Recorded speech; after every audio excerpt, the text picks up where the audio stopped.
عطا بن یسار نے حضرت ابو سعید اور حضرت ابو ہریرہ رضی اللہ تعالیٰ عنہما سے روایت کی، دونوں نے رسول اللہ صلی اللہ علیہ وسلم کو فرماتے ہوئے سنا، مومن کو کوئی تکلیف نہیں پہنچتی، نہ تھکاوٹ، نہ بیماری، نہ غم، حتیٰ کہ کوئی فکر بھی جو اسے فکر مند کر دے، مگر اس کے بدلے اس کے گناہوں کو مٹا دیا جاتا ہے۔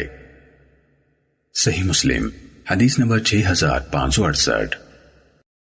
رسول اللہ صلی اللہ علیہ وسلم نے فرمایا کہ تم میں سے کوئی شخص جب اپنے اسلام کو عمدہ بنا لے، یعنی نفاق اور ریا سے پاک کر لے، تو ہر نیک کام جو وہ کرتا ہے اس کے عوض 10 سے لے کر 700 گنا تک نیکیاں لکھی جاتی ہیں، اور ہر برا کام جو کرتا ہے تو وہ اتنا ہی لکھا جاتا ہے جتنا کہ اس نے کیا ہے۔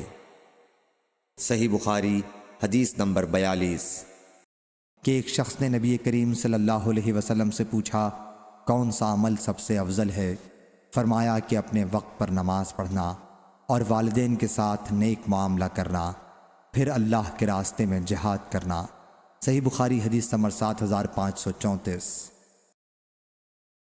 حضرت ابو ہریرہ رضی اللہ تعالیٰ عنہ سے روایت ہے، رسول اللہ صلی اللہ علیہ وسلم نے فرمایا، جب تک میں تمہیں کسی معاملے میں آزاد چھوڑے رکھوں تب تک تم بھی مجھے چھوڑے رکھو، یعنی بلا وجہ سوال نہ کرو، کیونکہ تم سے پہلے لوگ اپنے انبیاء علیہم السلام سے سوالات کرنے اور پھر ان کے احکام کی مخالفت کرنے کی وجہ سے ہی ہلاک ہوئے، لہٰذا جب میں تمہیں کسی کام کا حکم دوں تو حسب ہمت اس کی تعمیل کرو، اور جب کسی کام سے منع کر دوں تو اس سے رک جاؤ۔